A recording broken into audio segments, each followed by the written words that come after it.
எங்களுடைய சங்கம் உண்மையிலே தமிழகத்தில் ஒரு முதன்மையான சங்கமாக 15,000 உறுப்பினர்கள் ஆன்லைன் 900 ரூபாய் இன்சூரன்ஸ் உட்பட 900 ரூபாய் கட்டி 15,000 உறுப்பினர்கள் செய்த முதன்மையான சங்கம் என்பதை பத்திரிகையாளர் பற்றி சொல்லலாம்.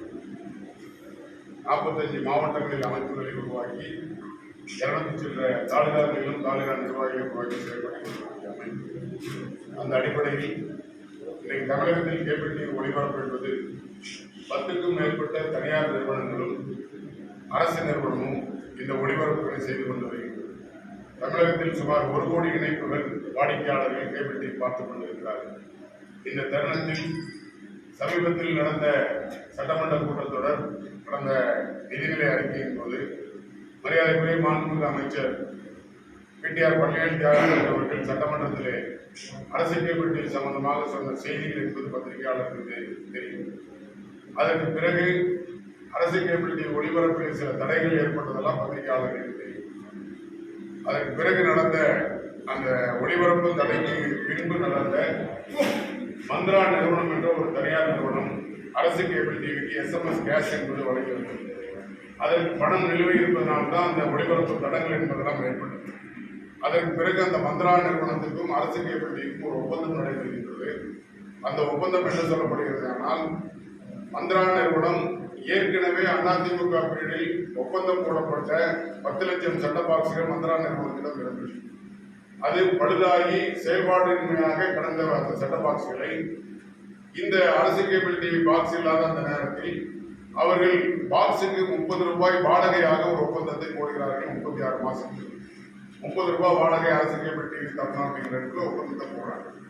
அப்ப இவர்கள் இருக்கக்கூடிய பாக்ஸுகள் என்ன அப்படின்னு சொன்னா, பழுதடைந்த பாக்ஸுகளே ஆபரேட்டர் வாங்கிட்டு இருந்தாங்க. ஆனா வேகமாக பாக்ஸ் போலன்றதுனால இந்த மந்த்ரா நிறுவனம் என்ன பண்றாங்க, அரசு கேபிள் டிவி அதிகாரத்தை பயன்படுத்தி தமிழகம் முழுவதும் இருக்கக்கூடிய 25,000 கேபிள் டிவி ஆபரேட்டர்களையும் ஆல்ரெடி தனியார் சட்ட பாக்ஸில் ஓடிக்கொண்டிருக்கக்கூடிய பாக்ஸுக்கெல்லாம் நிறுத்தப்பட்டு, நீங்கள் எங்களுடைய நிறுவனத்தினுடைய பாக்ஸை போட வேண்டும், இந்த அரசு கேபிள் டிவி அப்படிங்கிற ஒரு நிர்பந்தத்தை என்பதை கொடுத்தாங்க.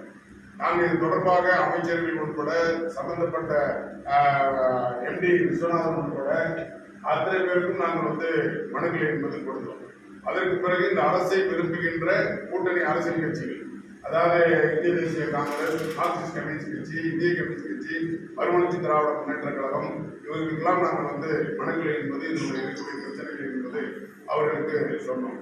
அதற்கு பிறகு மாநில முதல்வர் அவர்களுக்கு இந்த கவனத்தை கொண்டு போகணுங்கிறதுனால மாநில முதல்வர் அவர்களுடைய அனுமதி கேட்டு 4 மாத காலமாக அவருடைய PA3 செந்தில்நாதன் உட்பட நாங்கள் மனு கொடுத்து எங்களுக்கு முதல்வரோட அனுமதி வேண்டும் என்று கேட்டோம். ஆனால் அந்த அனுமதி கிடைக்கல.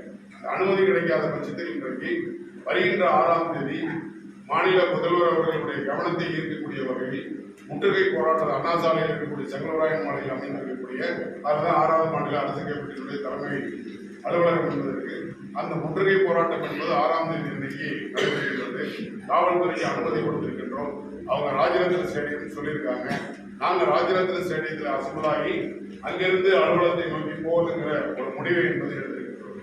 அதே போல வாரிய தலைவர் என்பது நியமிக்கப்பட்டார்கள். இந்த வாரியத்தை உருவாக்க வேண்டும் என்று எங்களுடைய பொதுக்குழு 4 பொதுக்குழுக்களில் தீர்மானம் நிறைவேற்றப்பட்டு வாரியத்தை உருவாக்க வேண்டும் என்று சொன்னார்கள். ஆனா என்ன கொடுமை அப்படின்னு சொன்னா, தமிழகத்தில் செயல்படக்கூடிய ஒரே அமைப்பு, பெரும்பான்மையான மெம்பர்களை இருக்கக்கூடிய ஒரே அமைப்பு, இந்த அமைப்புக்கு அந்த வாரியத்தில் எந்த பிரதிநிதித்துவமும் கிடையாது. ஆனா அந்த வாரியத்தில் பிரதிநிதித்துவமாக இருக்கக்கூடிய கேபிள் டிவி ஆபரேட்டர் பாத்தீங்கன்னா சம்பந்தமே எந்த சங்க நிகழ்வுகளோ ஒரு 10 பேர் சேர்ந்திருக்கிற நிகழ்வுகளோ எந்த விஷயங்களும் கிடையாது. ஆனா பாக்க என்னன்னா 25,000 கேபிள் டிவி ஆபரேட்டர்கள் இருக்காங்க, 1 லட்சத்துக்கும் மேற்பட்ட தொழிலாளர்கள் இருக்காங்க. அந்த வாரியத்தில் இதுவரைக்கும் பதிவு செய்யப்பட்டிருக்கக்கூடிய உறுப்பினர்கள் என்பது வெறும் 2,000 சொல். ஆனா எங்க அமைப்புல கிட்டத்தட்ட 14,000க்கும் மேற்பட்டவர்கள் பதிவு செய்யப்பட்டு இன்னைக்கும் நாங்க 5 லட்சம் காப்பீட்டு நிதியிலிருந்து திருமண உதவியிலிருந்து அத்தனையும் அரசு கொடுக்கக்கூடிய சலுகையில் ஈக்குவலாக நாங்கள் அந்த விஷயங்களை பண்ணிட்டு வராங்கிற விஷயத்தை கவனத்தில் கொடுத்து வரோம். 2வது கேட்கலாம், நீங்க பத்திரிகையாளர்கள் அரசு கேபிள் டிவி கட்டணம் குறைவாக இருக்கிறது அப்படின்னு சொல்லி. அரசு கேபிள் டிவியோட கட்டணம் குறைவுதான். ஆனால் அவர்கள் இன்னைக்கு செய்து கொண்டு வரக்கூடிய விஷயம் என்பது மாதத்துக்கு 8 கோடி ரூபாய் அரசு கேபிள் டிவிக்கு நட்டம் ஏற்படும். அந்த திரைப்படத்துல ஒரு வசனம் வரும், மாப்பிள்ள நான் தான் சட்டை இன்னொருத்தோடதுங்கிற மாதிரி அரசு கேபிள் டிவிங்கிற பேர் தானே உடஞ்சு மந்த்ரா நிறுவனம் தான் இந்த 30 ரூபாய் அரசு கேபிள் டிவில இருந்து வாங்கி கொண்டிருக்கிறார்கள். அதே மாதிரி தாலுகாவில் போட்டிருக்கக்கூடிய ஒளிபரப்பை கொண்டு போய் சேர்க்கக்கூடிய டிஎஸ்சின்னு சொல்லக்கூடிய அவர்களுக்கும் பணம் கொடுப்பதில்லை. அதே மாதிரி பிராட்காஸ்டர்கள் சேனல் பேச்சானலுக்கான பணங்களும் நிலுவையில் இருக்கு. மாநிலம் முழுவதும் 90 இடங்கள்ல அரசு கேபிள் டிவி பேண்ட் இருக்கு. அதாவது பிஎஸ்என்எல் இருந்து ஏர்டெல் இருந்து தனியார் பேண்ட் எடுத்திருக்காங்க. அதுல பல கோடி ரூபாய் இருக்கு. அப்ப என்ன அப்படின்னு சொன்னா 400-500 கோடி ரூபாய் அரசு கேபிளோட கடன் என்பது தமிழ்நாட்டினுடைய மக்கள் மத்தியில தான் அது வரிப்பணமாக போய் மாறும் ஒழிஞ்சு, ஆனா விலை குறைவுங்கிற ஒரு தோற்றத்தை என்பது நீ மந்த்ரா நிறுவனம் வளர்வதற்காக தான் அந்த அமைப்பு விலை குறைவு அப்படிங்கிற ஒரு விஷயத்தை சொல்கிறார்கள் ஒழிஞ்சு, ஆனா மக்களுக்கு அது வந்து நன்மை பயக்கப்படவில்லை என்பதுதான் கவனத்துக்கு கொண்டு வரோம். அப்ப இதுல நாங்க என்ன நினைக்கிறோம் அப்படின்னு சொன்னா, இதுக்கு பின்னாடி ஏதோ ஒரு அரசியல் பின்புலம் என்பது இருக்குது. இதுக்கு அதை இதுல யாரை இயக்குறாங்க அப்படிங்கிறது எங்களுக்கு ஒரு சந்தேகம் என்பது இருக்கு. அதே மாதிரி இன்னைக்கு நீதிமன்றத்துல வழக்கு என்பது 2022ல அரசு கேபிள் டிவி நடத்தக்கூடாது அப்படிங்கிற தற்காலிக லைசன்ஸ் என்பதுதான் கொடுக்கப்பட்டது மத்திய தொலைத்தொடர்பு ஆணையம். அது 2022ல பல்வேறு பிரச்சனைகள் வந்ததுனால நீதிமன்ற வழக்கு போகும் பொழுது இந்த தற்காலிக அனுமதியும் தடை கொடுக்கப்பட்டது. அந்த தடையை மீறி ஒரு வழக்கை அப்பீலுக்கு போனாங்க. இன்னைக்கு அந்த வழக்கையும் எதிர்த்து இன்னைக்கு மதுரை உயர் நீதிமன்றம் கடந்த 5ஆம் தேதி இன்னைக்கு பதிவு செய்யப்பட்டு 8ஆம் தேதி இன்னைக்கு இனிமேல் புதிய ஆபரேட்டர்களுக்கு அரசு கேபிள் டிவி எல்சிஓ வழங்கக்கூடாது, செட்டப் பாக்ஸ் கொடுக்கக்கூடாதுங்கிற ஒரு நீதிமன்ற உத்தரவு என்பது வந்திருக்கு. 13ஆம் தேதி என்பது இறுதி தீர்ப்பு என்பது வரப்போகுது. என்ன கேபிள் டிவி ஆபரேட்டருக்கு என்ன பிரச்சனைனா, தினந்தோறும் வந்து அரசு கேபிள் டிவி இருக்குமா இருக்காது. இப்ப 14,80,000 வாடிக்கையாளர்கள் அரசு கேபிள் டிவில இருக்காங்க. அரசு கேபிள் டிவி இருக்குமா இருக்காதாங்கிற நிலைமையில ஆபரேட்டர்கள் தினந்தோறும் அது வந்து அந்த தொழிலை செய்யக்கூடியவர்கள் நிம்மதியற்ற ஒரு தூக்கமின்மை தான் ஏற்படுகிறது. அதே மாதிரி வந்து அந்த பேக்கேஜ்களை பாத்தீங்க அப்படின்னா ஒரே ஒரு பேக்கேஜ் தான் அரசு கேபிள் டிவில இருக்கு. தனியார் நிறுவனங்கள்ல பல்வேறு பேக்கேஜ்கள் என்பது இருக்கு. ஹெச்டி பேக்கேஜ்ங்கிறதே கிடையாது. இன்னைக்கு வாடிக்கையாளர்கள் வந்து HD quality cricket, sports, football இதெல்லாம் வந்து ஹெச்டி குவாலிட்டியில வேணும்னு கேட்கிறாங்க. ஆனா ஹெச்டி என்பது கிடையாது. அப்ப தமிழக அரசு ஒண்ணு முறையான பரிசீலனை வாங்கி ஒரு தரமான சிக்னலை கொடுக்கப்பட்டு தரமான பேக்கேஜ்களை கொடுப்பதில் எந்த விதமான ஆட்சேபனையும் சங்கத்துக்கு என்பது கிடையாது.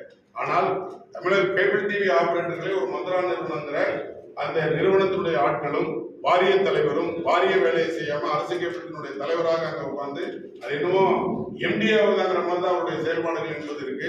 அவர் ஏற்கனவே அதிமுக பிரிவிலையும் இந்த தொழிலுக்குள்ள இருந்தவர். அவர் எப்படி திமுக பிரிவுக்குள்ள இதுக்குள்ள வராருங்கிறது எங்களுக்கு தெரியல. அப்ப இது என்ன பின்புலம் என்பதுங்கிறதும் புரியாத புதிராக இருக்குங்கிறதா இன்னைக்கு பிரச்சனை. அப்ப என்னன்னா இன்னைக்கு கேபிள் டிவியுடைய அரசு கேபிள் டிவியுடைய கட்டணம் என்பது 80 ரூபா 66 காசுங்கிறது இருக்குது. அதுக்கு பின்னாடி 30 ரூபா போச்சுன்னா மீதி 50 ரூபா. இதுலதான் பேச்சாளர்களுக்கு கொடுக்கணும், அந்த பிஎஸ்என்எலுக்கான வாடகை கொடுக்கணும், டிஎஸ்சிக்கான விஷயம் கொடுக்கணும். அப்படி பாத்தீங்கன்னா கணக்கு போட்டா ஒவ்வொரு இணைப்புக்கும் 60 ரூபாய் என்பது அரசு கேபிள் டிவி நட்டத்தில் போய்விடும். அப்ப இது மாதத்துக்கு ஒரு 8 கோடி ரூபாய் நட்டம் என்பது ஏற்படும்.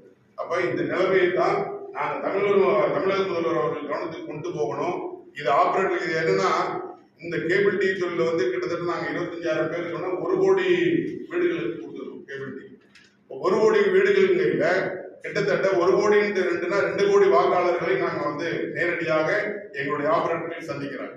அப்ப இது தொடர்ந்து எங்களுடைய தொழில் 35 வருஷமா செய்து வர தொழிலை வந்து ஒரு அதிகாரத்தை பயன்படுத்தி புதியவர்களுக்கு கொடுப்பதும் அதை டிஸ்டர்ப் பண்ணுவதும் மிரட்டுவதுங்கிறது வந்தது அப்படின்னு சொன்னா அரசுக்கு எதிராக தான் எங்களுடைய ஆபரேட்டர்கள் மாறுவாருங்கிறதா எங்களுக்கு இந்த அரசினுடைய நன்மைகள் நீடிக்க வேண்டும் நல்ல எண்ணத்தில் தான் மாநில முதல்வர் அவர்களை இந்த போராட்டத்தினுடைய விஷயமே என்ன அப்படின்னு சொன்னா, மாநில முதல்வர் அவர்கள் எங்களை கூப்பிட்டு இதனுடைய பிரச்சனைகளை கேட்டறிந்தால் இதுக்கு ஒரு தீர்வு ஏற்பட வேண்டும் என்பதுதான் இந்த போராட்டத்தினுடைய நோக்கம்.